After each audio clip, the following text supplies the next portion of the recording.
And good day to everyone here today. This is Chris chiming in from Buenos Aires. Fantastic. All right, great. Cam is up and everything's ready to go. Beautiful, bonita. So, I am chiming in from Buenos Aires now. Hello, Rahul. Good to have you here again. Welcome to the Weather Report. This class is going to be recorded today. That means you all have to be on your best behavior, including me as well, although I'm not sure if I ever really am and what that really is. So this weather report is a class that is, unfortunately, everyone, so what time is it in Buenos Aires? It is 11:02 a.m. here in Buenos Aires, which I'm actually kind of enjoying because normally I teach a class at 7 a.m. California time. Now it's 11 a.m., so it's much more digestible for me. Howdy, Ed. So this is a class that is solely focused on Ichimoku Cloud trading. And so today we have a really interesting show for you today. I'm really excited about. We're going to be talking about the Ichimoku Cloud on larger time frames, kind of why I've been focusing on the larger time frames as of late, and what I'm seeing in terms of the larger time frame charts. And we're going to be talking mostly daily and weekly charts. Very little intraday today because intraday trading has been pretty banal as of late. Moves have been very small and contained. Price actions barely playing with more than two pivot ranges, which is really not that much. The pound yesterday barely was able to break 120 pips, which is not even really breaking a sweat for the pound US dollar. And we're seeing just, especially the last few days as a whole, that price action hasn't been exactly exuberant or super exciting as of late. So with that being said, and we're also at the end of summer here, coming towards the end of summer, so oftentimes end of summer trading gets a little bit slower, and so that's usually a good time to step back and look at the larger time frames. And so that's what we're doing here. And so that's what we're going to be doing for the rest of the show. I got a lot of interesting pairs. We're going to be covering a lot of interesting price levels that I think are going to be very good lines in the sand. And we're going to be looking at also some different pairs today as well. And then towards the end, I'll kind of go over my major list as well, and we'll go over some day trading opportunities. We'll take a look at some pairs that you, the people in the audience, are looking at. Whatever trades you are in, we can take a look at them. So right now, go ahead and take notes in terms of what pairs you're interested in either trading long or short, what time frames you're looking at. If you're in trades right now, write those down.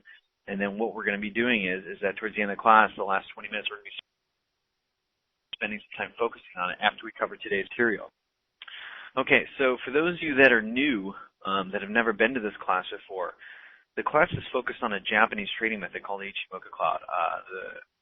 A real term for it is Ichimoku Kinko-hyo, one glance balanced cloud chart. It's an entire methodology of trading. It's got several systems built into it. It's got multiple indicators built into it. And it's got multiple indicators from all different classifications of indicators. You got volume and volatility indicators in there. You got trending indicators in there. You really got a whole slew of things in there. You got dynamic and static support, resistance levels.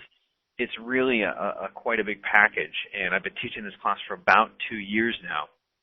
And many traders many people in here I recognize you've been coming here for a while.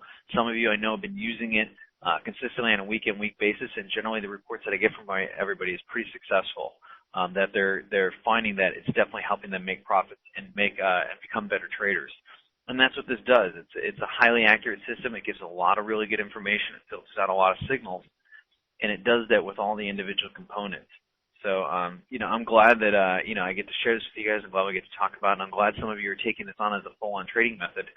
The ones that are doing it, generally, again, as I said before, across the reports, people are generally having great success with it. And that's what you should be having with this because it's a very powerful tool and a very great tool. Okay, great. So we're going to start off with a normal pair, the Euro-US dollar here. And then we're going to slowly venture our way out into some more interesting ones. While this thing is happening, while we're going over these charts, whether you're new or you've been taking this class before, if you have questions, feel free to chime them out at any point in time. I want you guys to understand the material. I want you to understand what we're going over. So feel free to just go ahead and let your questions fly. I always encourage a very interactive class, and generally students here have been very interactive, and it's been great to work with you guys on that level. And so having this great interaction is what really spawns different conversations, ideas, questions, and everything. So with all that being said, don't hesitate, don't be shy, don't be bashful, fire away. This is all a very friendly, great trading room here. So All right, euro US dollar, we're starting off on the daily chart, and then we're going to work our way up. What is interesting on the euro US dollar chart is, to me, it's a little bit different than the pound US dollar. It's showing a little more consistency and strength as a whole. Since we've kind of found that bottom in the low 125s, this thing has been above the cloud, and it's never even broken below it. It's never really spent much time in it. Had very few short foray into here to the top of the cloud, and then it's just continued after that. Now, the move lately has been a little bit interesting. It's subtly trending upwards in this kind of pseudo, very small or flat wedge type pattern. And the wedge is still climbing. So generally these types of patterns indicate that the overall upward trend will continue a little bit. However, what we are seeing is that inside the cloud here, this little Kumo, is pretty much from here on out, the cloud gets a little bit thin. In fact, it's going to be about the thinnest it's been since it's been way over here in early July. And I'll get to your question, Burton, in just a second here. So we'll talk about that in just a moment.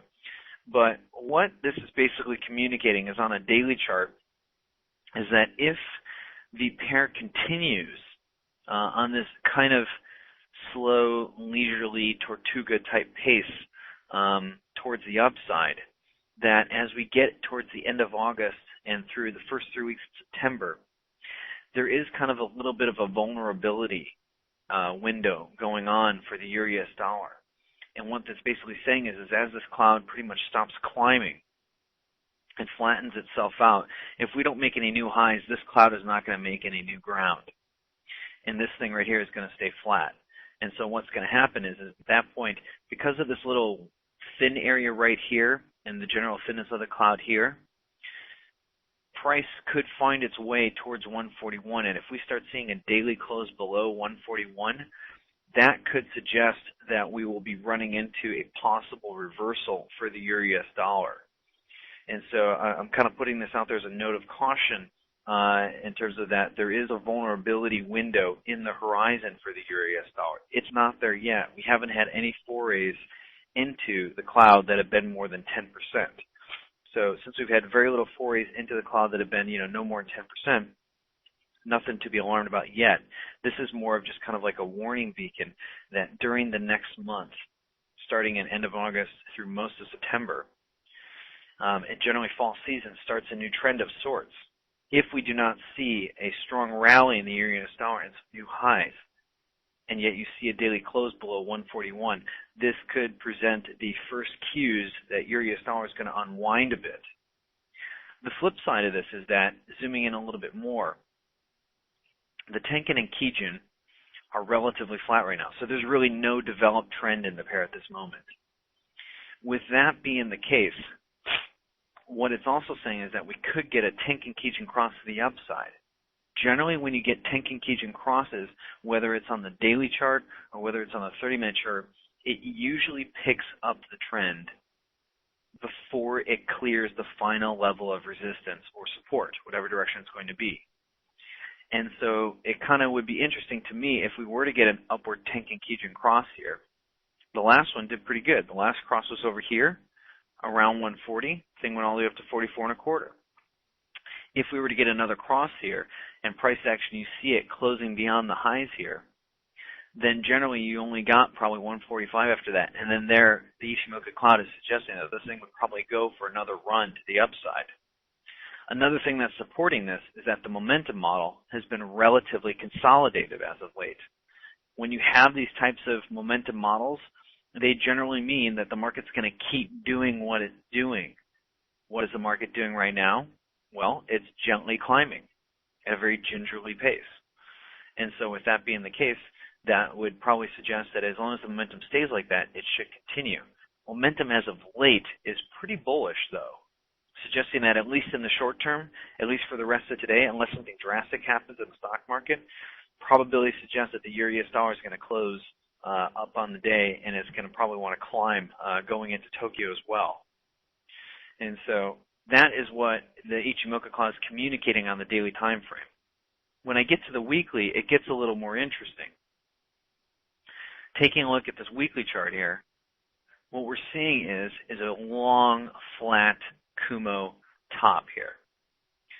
And these long tops right around 142 are suggestive that this area is going to continue to gravitate price towards it on a short-term basis. Flat Kumo tops, particularly on the Senkou Span B, and that's only generally where you see them. You generally don't see flat Kumo Senkou Span A. So this blue line is Senkou Span B. This flat Senkou Span B is saying, hey, because of this little spike high here and this little low, we haven't carved out a new range for a long time. And so this is the 50% Fibonacci retracement of the last 52 weekly candles. With all that being said, price action, if you notice, keeps gravitating towards it. And as this Tenkan line continues to climb, any little small corrective dips down to here become very, very good short-term, in my opinion, short-term buying opportunities around the 142 level here. Targeting the 143 and 140, mid to high 143s. So with all that being said, in a short-term level, I expect this Kumo, this flat Kumo top, to gravitate price towards it, and I like it better and better as this Tenkan line, this little white line here, continues to climb. So to me, short-term basis, in my opinion, this all suggests general upward bias for the US dollar. Mild, but general upward bias. If we start seeing closes below this little white line here, the Tenkan, and we haven't seen any in a while, since way back here, you're talking late April, early May. Since we haven't seen any in a while, that might change the sentiment in kind of a significant way, because we'd have our first close inside the cloud in a while. We'd have our first close below the Tenkan in over 3 months, and that would be a sign of kind of the first layers of defenses weakening. So with all that being said, the fact that the Kumo top goes flat for a while suggests that your US dollar, if it doesn't get aggressively bullish, it may kind of consolidate and move gently sideways for a little bit. One other thing to note is that the majority of candles have been blue and not red. Hold on one second, my apologies. Okay, turn off my cell phone there, my apologies. So, with all that being said, the US dollars have more blue candles than red candles. That means it's finding a lot less difficulty climbing than it is selling. The general market continues to find itself higher, and generally the red candles often find lots of rejection areas on it, but they continue to climb. So with all that being said, the general picture that's being communicated by the Ichimoku Cloud, the Tenkan line, the Kumo top, and price action is all suggesting gentle upward bias on the US dollar for a little bit. I think that reflects a little more optimism in the market, but cautious optimism. I don't think anybody thinks that we're totally out of the woods yet. And so I think that's why it's representative of some sort of cautiousness there. Don't mind me, I'm going to be taking periodic sips of the mate. So anybody who knows me, I used to drink a lot of tea during classes, but being in Buenos Aires, when in Rome, do what the Romans do. And in here, the general tea of choice is yerba mate. So, okay, fantastic. So the gringo here is drinking mate, and I'm probably embarrassing some Argentinians by not doing it totally correctly in the traditional manner. Now, Burton has an interesting question I want to address before I go on to moving some other pairs. Burton wants to know, how do you determine where to place your stop? It's a very good question, Burton, and there's no one simple answer to that because there are multiple methods to trading the Ichimoku Cloud. And it's going to be hard for me to answer that without actually going into a long liturgy about the 3 or 4 or 5 different types of systems that you can use. So the answer to that question is it depends upon what system you're using inside the Ichimoku Cloud. If you're using something called the Kumo break, which is this little cloud right here, you're trading breaks of the Kumo on significant time frames.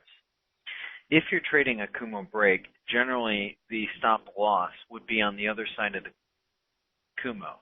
So here we have a close above the Kumo. On the other side of the Kumo would be down here. This is a weekly chart, so the stops are going to be huge.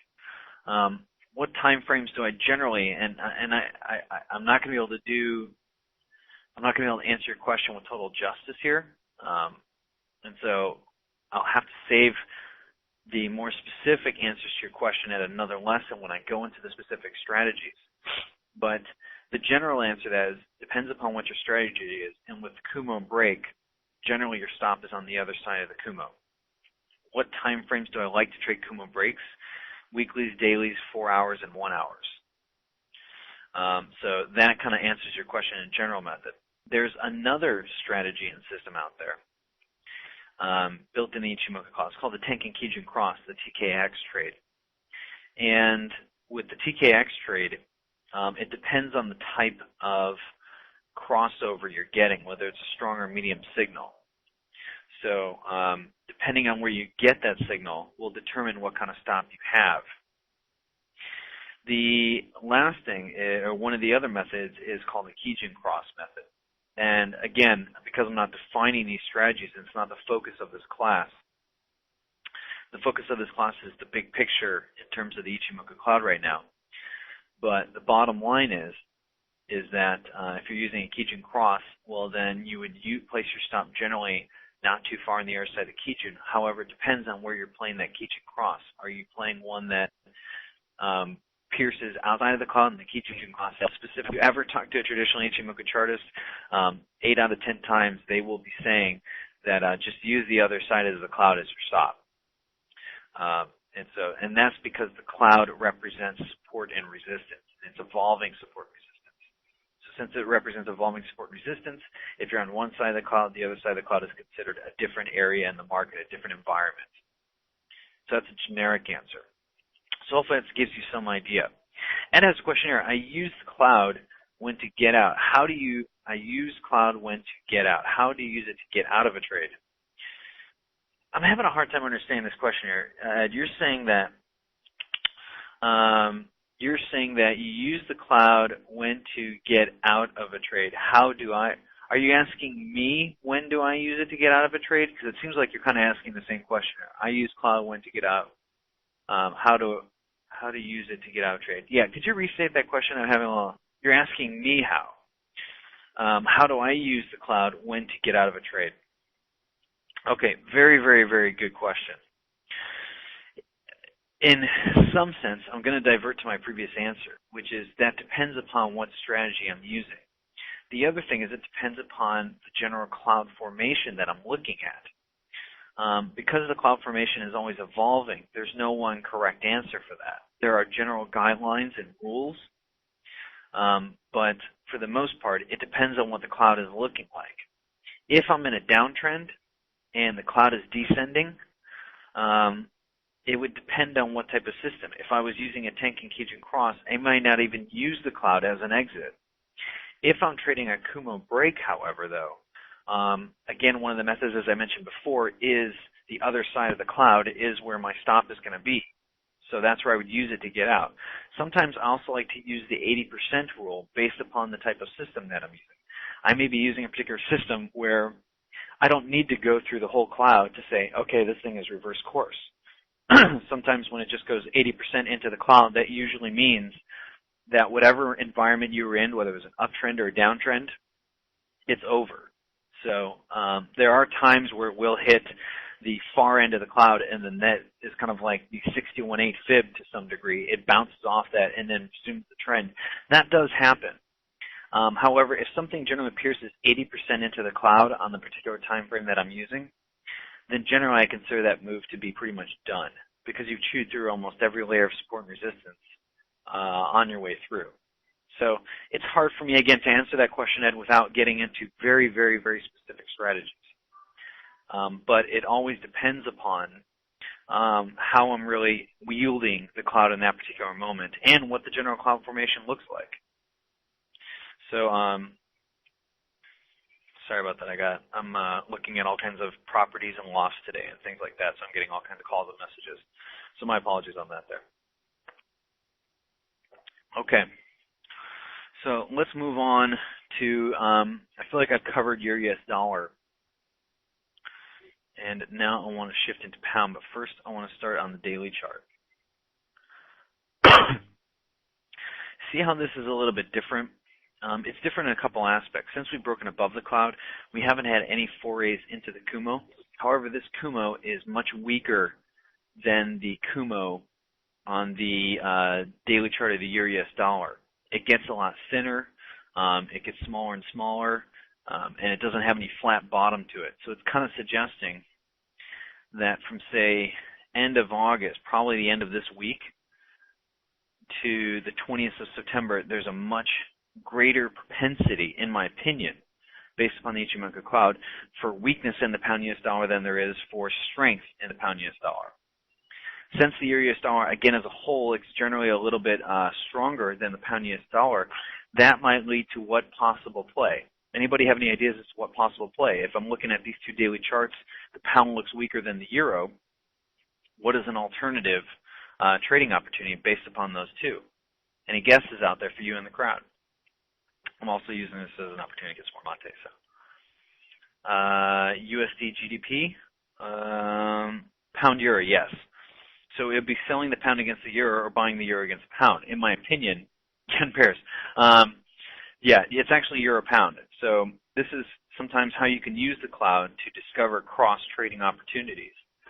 The overall cloud formation looks significantly weaker on pound dollar, in my opinion, than it does on euro dollar. With all that being said, being long euro pound may not be a bad idea. And if you look as of late, it's been quite strong.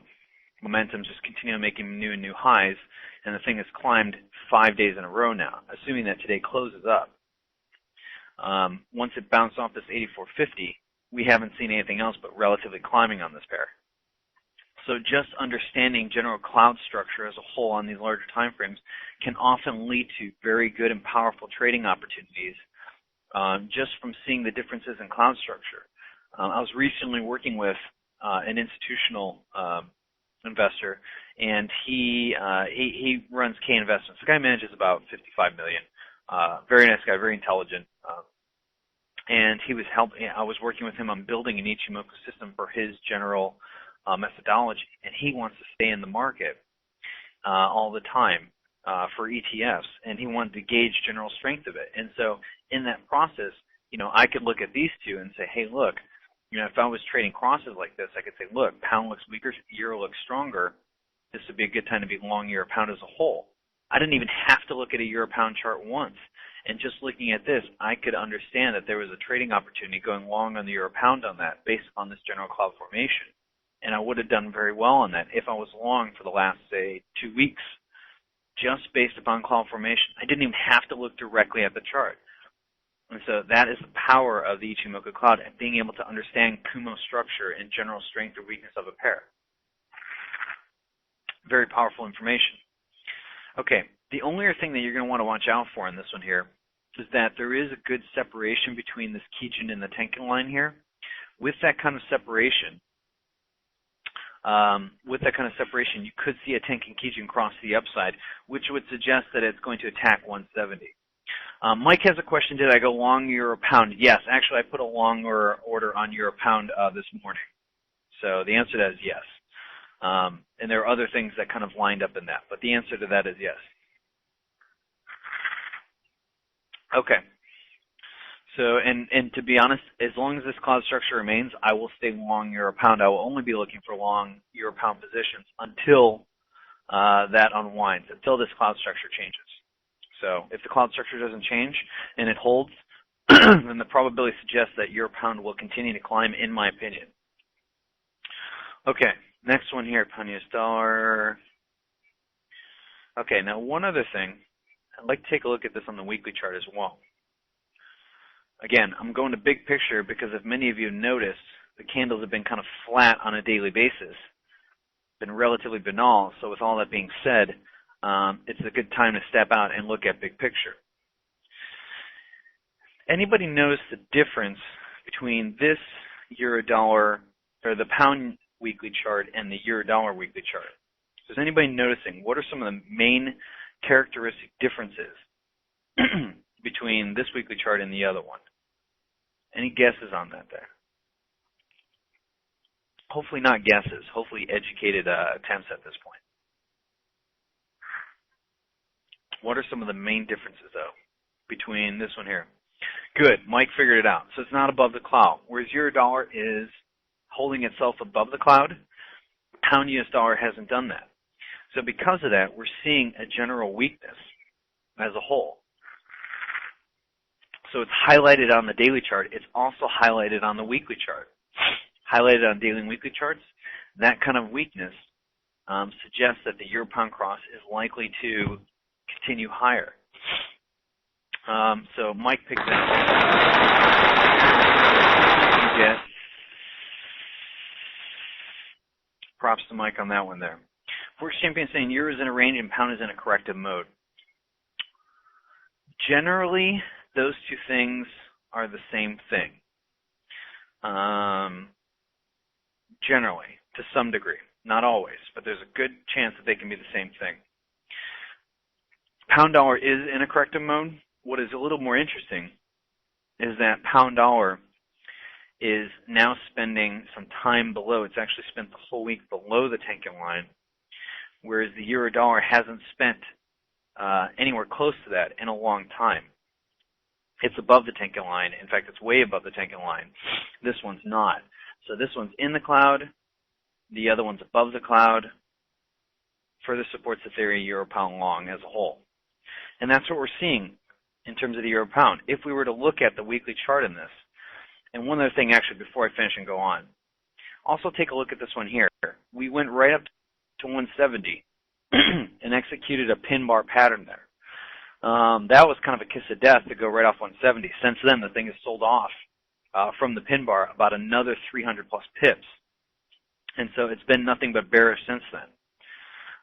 So to me, that's a little bit more deadly for the pound US dollar as a whole. It suggests that the thing is going to continually find some more weakness. Now, with that being said, let's take a look at euro pound, the cross, since we've been talking so much about it. Let's take a look at it here.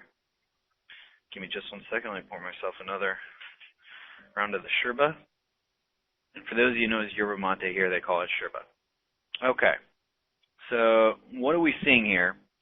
Impulsive, corrective, impulsive move, relatively corrective move with little spats of volatility in here. But for the last, out of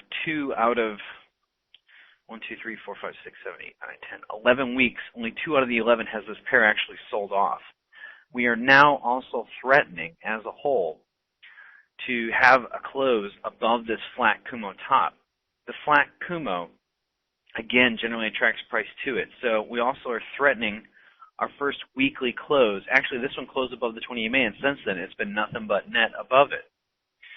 So with this kind of lower high, higher high pattern closing above the 20 EMA, it all suggests, again, the picture is still the same in my opinion.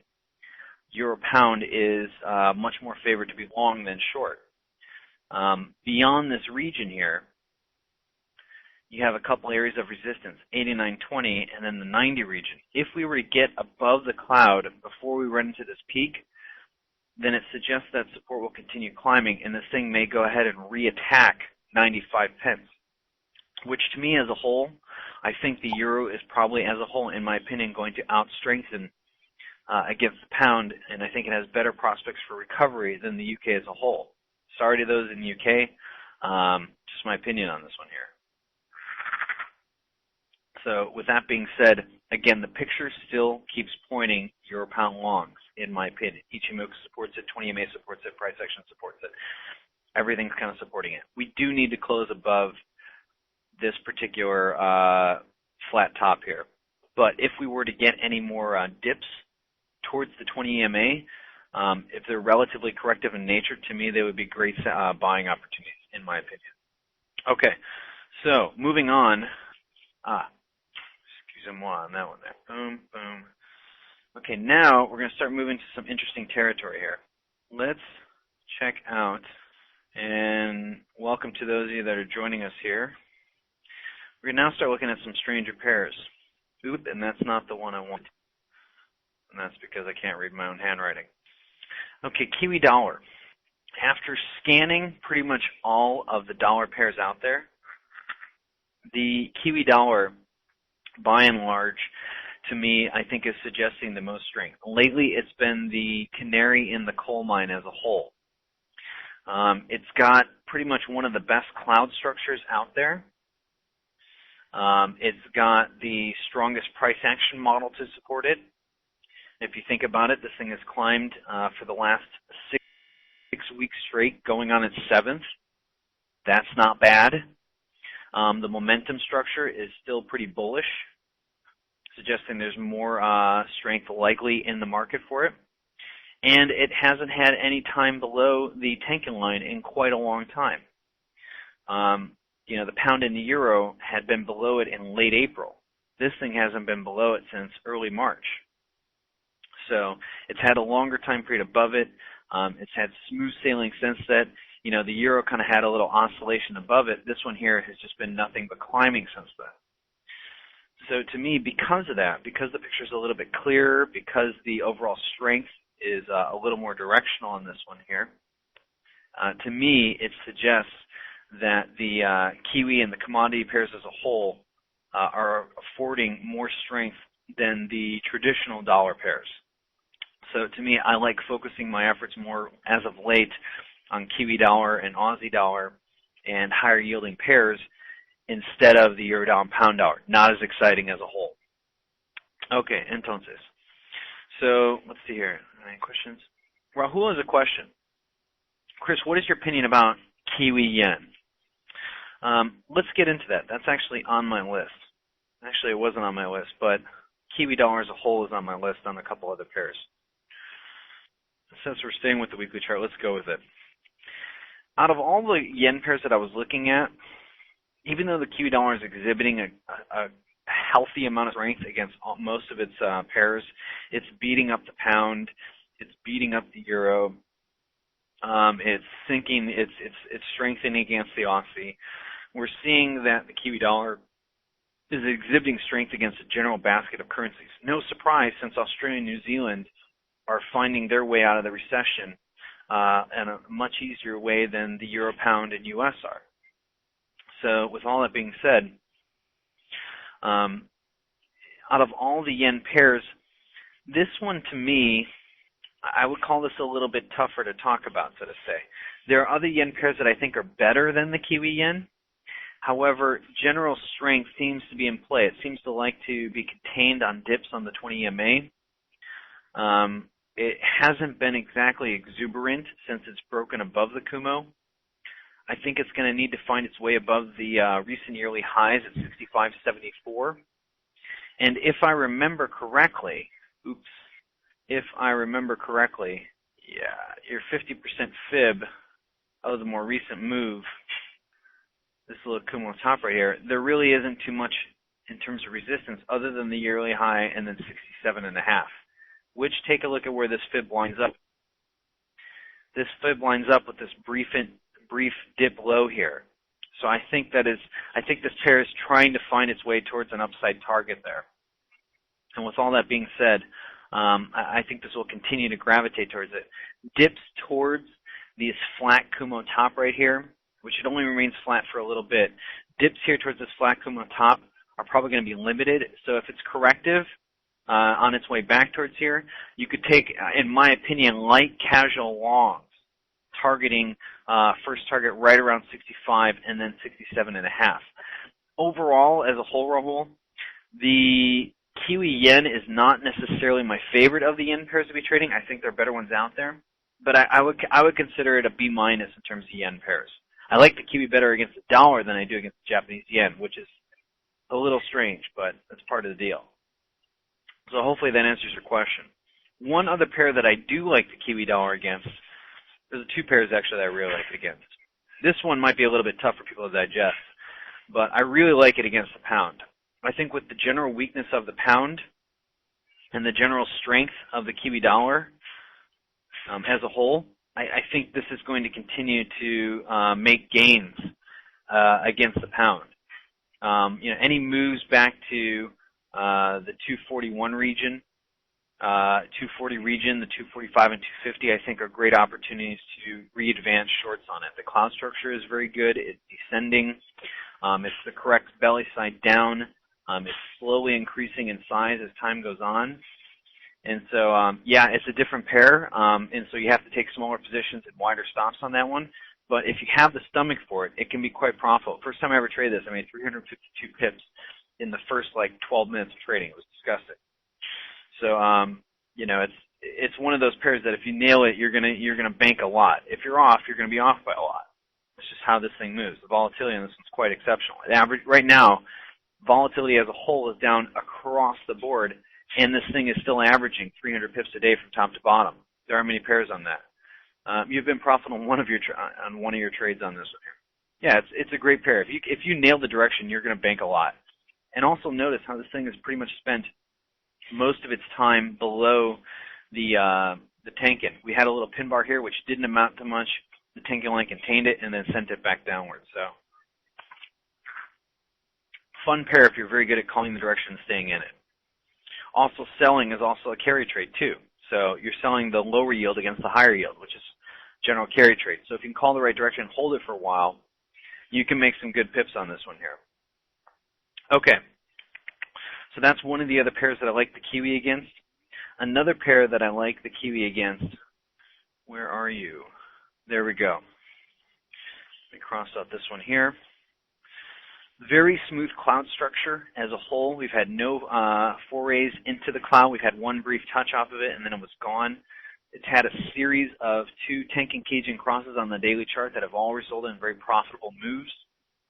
And again, if you look at it, we had another Tenkin cross, a very nice little Tenkin cross above it, right around the 69,700 region, and here we are 300 pips later, and the thing is still climbing, being contained by the 20 MA. It's coming up against a little stiff resistance here, and the momentum is starting to weaken a little bit, which is fine because if it were to produce another kind of sideways movement like this here, nothing major, then do another downward and upward cross, Tenkin Keygen cross above the cloud, I think it'd be, in my opinion, a pretty solid long opportunity to go long the Kiwi against the Swiss franc. So as long as the structure looks good, I feel quite comfortable, and it's a great carry trade too. Ed has a question. I don't understand why you bother trade pairs with less market volume, but the odds are stacked against you. Or am I missing something here? All this all the time. Well, let me ask you this: why are the odds stacked against me on this one here? Can you explain more of what you're thinking along those lines? Because just because something has less market volume doesn't mean the odds are stacked against me. And if the odds are stacked against me, and I suspect that, I won't trade it. I only look at things that actually stack things in my favor, not against me. Same thing with Vegas. So if you could explain a little bit more as to why. I'm not afraid of trading pairs with less liquidity. One pair that I had traded recently was the euro against the Norwegian kroner. Euro against the Norwegian kroner is, a very low liquidity pair, but yet it ended up yielding like 300 and something pips in a very short period of time. I have no problem trading it if the signal looks clear to me. Yeah, maybe a little less volume will increase the overall volatility of it, but that doesn't mean that it's not worth trading and that the odds are stacked against me. You're saying less momentum. Not necessarily.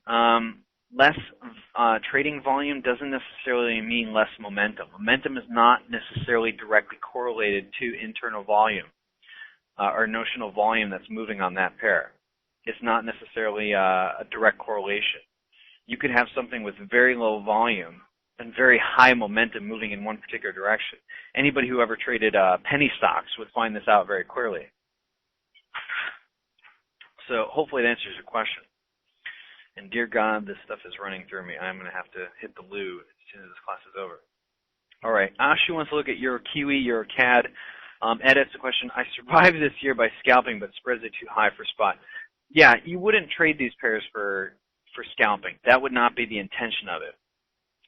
You would want to be using it in such a way that you are able to withstand the general intraday volatility and fluctuations from it. So yeah, absolutely. It would be ridiculous to scalp anything with a bigger than a 2 or 3 pip spread. And hopefully your volume is good enough with your broker that they actually give you tighter spreads due to your, overall market volume that you're moving. Rob has a question, how is the auto trade working with the system? Auto trade's working great. When I use it, it performs exceptionally well. I haven't had any problems with it. It's solid. You know, the auto trading is solid with the system. It picks up the right signals, and I'm loving it. And it makes my life easier because I don't have to do as much. And it's a question, I like to sleep at night in this market. Yeah, me too. That's why I don't, I still actually hold positions. I actually do take trades while I'm sleeping, like I'll put in the order and then just walk away, and that's because I feel confident in my system. And I feel confident enough to let trades go while I'm asleep. Generally, I like to be seeing all my trades, but if something looks really pretty, I'm not going to give it up because I can't see it. You know, I want to be able to take advantage of it. That's part of the reason why I love the currency market, is because I can make money while I'm sleeping. There's no better thing to do to make money than when you're sleeping. So if you have to make money while you're awake, you're going to be limited in how much you can make. I want to be able to make money 24 hours a day. That's my goal. Champions has a question. Do you trade currency futures on the CME? No, I don't. I don't like futures as much as I like spot. I like the liquidity. I like the fact that I get less gaps, that the liquidity levels are going to be relatively more stable throughout the day. As a whole, I like it a lot better.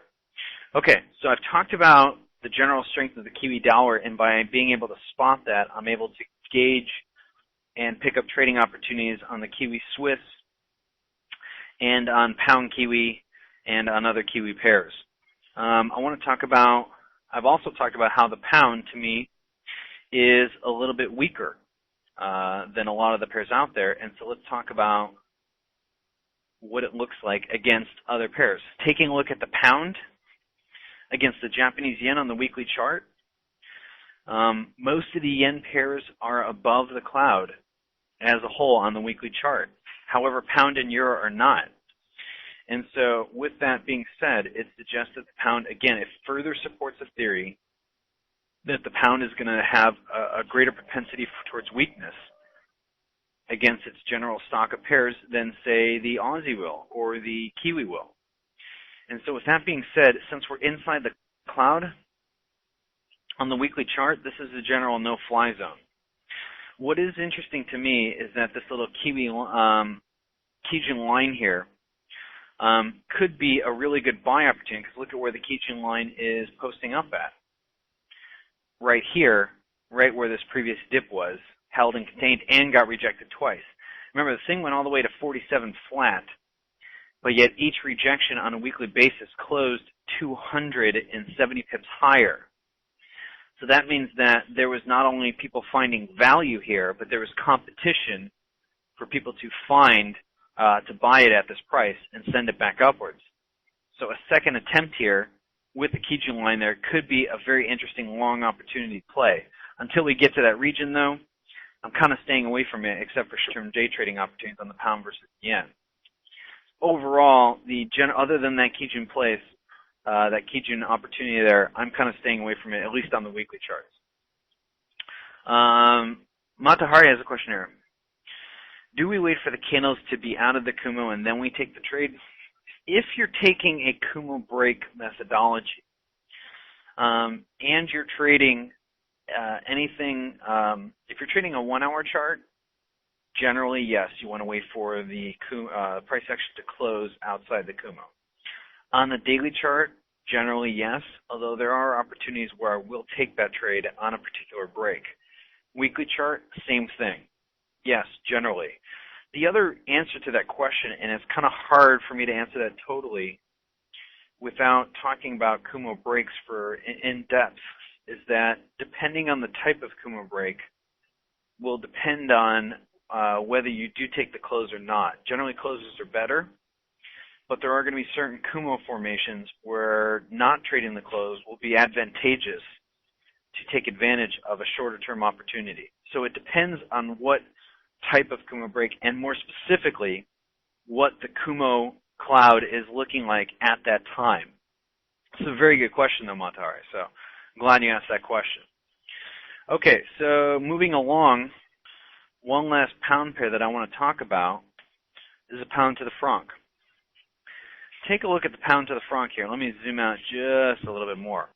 Okay, so take a look at the general pattern of movements here. Impulsive, corrective, barely makes it above the 20 MA. Impulsive, corrective, definitely makes it more above the 20 EMA and actually spend some time below it. With that being said, look at what happens here. We have a nice, very nice pin bar here right at the bottom at 155, close above it, and then that is the beginning of a new launch. However, this move, this isn't exceptionally bullish. This isn't impulsive by any means. It's more corrective than it is anything else. And with it being more corrective than anything else, generally when you see corrective moves, you look for them to fade around Fibonacci levels. That's exactly what happens here. Double touch off of it, hits the 20 EMA, gets a second attempt at it, and then boom, now we're threatening to close below this 20 EMA. We're also threatening to close back below the 38.2 fib. So if that's the case, this thing could start a very nice downward Tenkan Keygen cross at or below the cloud on a weekly chart. That could signify another big move. The last time we had a downward Tenkan Keygen cross was over here. That was around 198, and the move, went all the way to 167, 3,000 pips. That's quite a powerful move that could be happening here. So if we were to get another bout of, say, weakness of the pound against the Swiss franc, then that could suggest that we're going to attack these lows again at 155, which is about 1,800 pips away. And if we were to break that, oh boy, you're talking 150, and then, where is the fib projection on that one there? The 50% fib projection is down to 122. That would be very enticing. When was the last time we were at 122? Not in the last 10 years, if I recall. Not even in the last 30. We haven't been there. Ever. In the last 30 years. And so looking at this right here, this is some very low regions for this pair. And so we could be threatening to go into some very interesting territory back towards the all-time lows and maybe even beyond, Buzz Lightyear style. So to me, I'm liking the pound's weakness as a whole against other pairs, and it keeps showing itself that same type of pattern, weakness, again and again and again and again.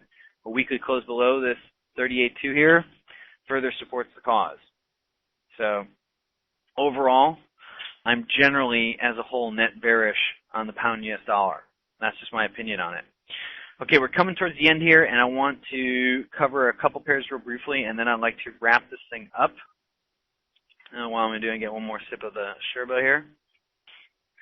So, all right, Aussie Yen, CAD Yen, and Aussie Swiss. Aussie Yen, if you remember, Euro and Pound were stuck on the weekly charts, and that's the monthly. We're stuck on the weekly charts in the cloud, in the Kumo. Aussie Yen has spent a little more time above it and is at the top of it right now. It hasn't quite exhibited the best pattern as of late. It closed below the 20 EMA and then back above it, but it did have two other rejections on the 20 EMA. So if this thing were to continue to climb, it could present a general kind of carry, a wing type carry move where it just kind of carries it up towards these upper regions. The more time it spends above the Kumo, the better. Is it my favorite? No, not necessarily. But it is suggesting that the more time it spends above this Kumo, the greater the chance that this thing's going to attack the yearly highs and then start to go for that 85 region. So keeping an eye on the Aussie Yen. And one of the last ones we'll talk about for today, CAD Yen. Flat top, very good attraction point, magnet for it. It goes anywhere from 86.78 to 87.13. If the dollar CAD continues to sell off, expect the CAD Yen to rise. We had a nice little rejection off the Keygen and the 80 region, went right up to 90. Little bit of a reversal here, and we've had impulsive or corrective candles since then. So 90 is your near-term line in the sand. If we get a nice weekly close above 90, that could suggest that the thing is going to re-attack the 95, 96, 97 region. It's not totally impulsive yet, but overall structure suggests it's building strength. Definitely a lot better than the pound is doing against the yen. And it's a little bit better than the Aussie. It's gotten further away from the Kumo. The Kumo has a nice little flat area, so it should provide a general area of support. As long as the 20 EMA and all that keep rising, it suggests gentle longs are more favorable in the future for the CAD yen. And then last on the list, and where are you? There we go. Ooh, I got more hot water. Okay, this is similar to the New Zealand versus the Swiss franc. The cloud structure is still generally supportive. The only difference is it spent a little more time in the Kumo than the Kiwi did. So because of that, the Aussie is probably going to have not as much strength as the Kiwi will. So I favor, in that case, Kiwi versus the Aussie, in my opinion. We are threatening on the daily chart, and this is a solid Kumo formation. The momentum is very weak right now, so it's a little bit of note of caution. But we are threatening to do a downward and then back upward Tenkan Keygen cross, a TKX signal.